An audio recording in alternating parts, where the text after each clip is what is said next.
વધેલા લોટમાંથી આપણે એક સરસ રીતનો નાસ્તો બનાવી શકીએ છીએ, એ બી બહુ હેલ્ધી હોય અને ફૂલ ઓફ વેજીટેબલ્સ હોય. અને તમે છોકરાઓના લંચ બોક્સમાં પણ આપી શકો છો.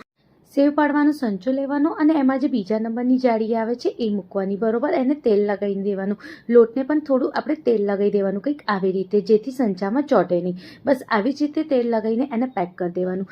3 ગ્લાસ જેટલું પાણી એક ખુલ્લા મોંવાળા તોડામાં લેવાનું, થોડું તેલ નાખવાનું અને ડાયરેક્ટ જ એ પાણીમાં આપણે સેવ પાડવાની છે, કંઈક આવી રીતે. બસ આવી જ રીતે આપણે સેવ પાડવાની છે, જેમ આપણે તેલમાં તળવા માટે સેવ પાડતા હોઈએ બસ એવી જ રીતે.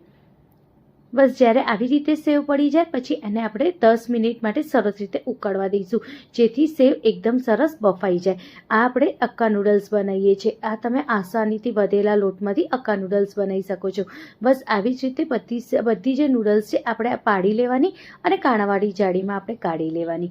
જ્યારે બધી નૂડલ્સ આવી રીતે આપણે પાડી લઈએ અને ઉકળી જાય પછી એને એક કાણાવાળી જાળીમાં લઈ લેવાનું અને 1 બોટલ જેટલું આપણે ઠંડુ પાણી એની ઉપર નાખવાનું, જેથી નૂડલ્સ એકબીજાને ચોટે નહીં. મનગમતી બધી વેજીટેબલ્સ તમે આમાં નાખી શકો છો.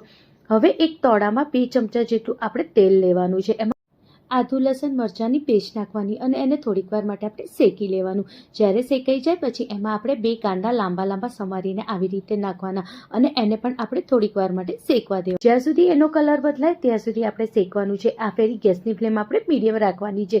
જ્યારે કલર બદલાઈ જાય કાંદાનું પછી આપણે મનગમતી બધી વેજીટેબલ્સ આપણે આમાં નાખી દેવાની છે, કેપ્સિકમ, ગાજર અને કોબીજ.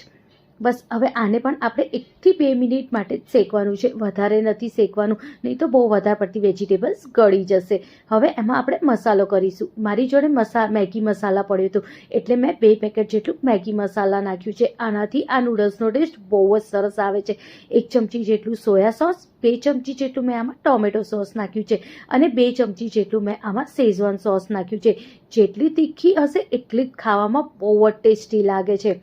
બસ આવી જ રીતે બધાને આપણે મિક્સ કરી દેવાનું. હવે નૂડલ્સને આપણે છૂટી છૂટી કરી નાખવાની, કંઈક આવી રીતે, અને બરોબર આપણે મિક્સ કરી દેવાનું. રેડી છે આપણી અક્કા નૂડલ્સ.